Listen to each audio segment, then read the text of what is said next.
Factor 3 of 316. So 316, it can be written as 2 times 158. 2 times 158 means 316.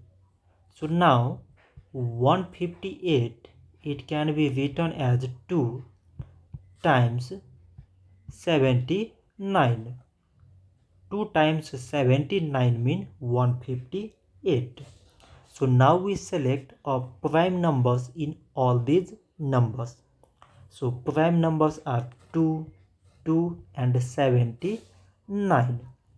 So we can write 316 is equal to product of all these prime numbers, that is 2 times 2 times 79.